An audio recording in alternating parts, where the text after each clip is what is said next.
ဖြစ်တာလဲ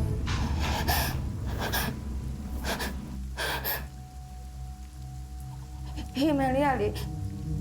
အခုတလို့အစာကောင်းလည်းမစားအားကြောင့်ခဏခဏမူးနေတာအပေါ်ရကနေအကိုစင်းပြီးရှိခက်မဲ့ဆိုတာအဲ့ခုလိုဖြစ်သွားပဲဒီပြည့်စရာဝန်ကောပါသေးတယ်ကျုပ်ကြတာပြင်းလို့မရတော့ဘူးတဲ့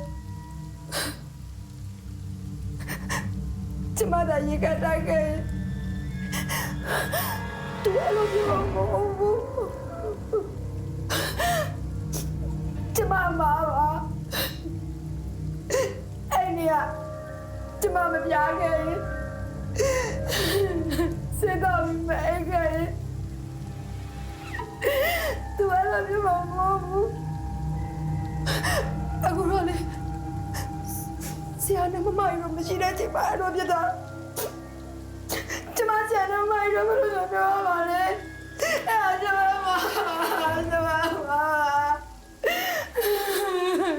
အမောရဲ့လွန်ချပတ်ကချေရဲ့နော်ထိန်ချုံနိုင်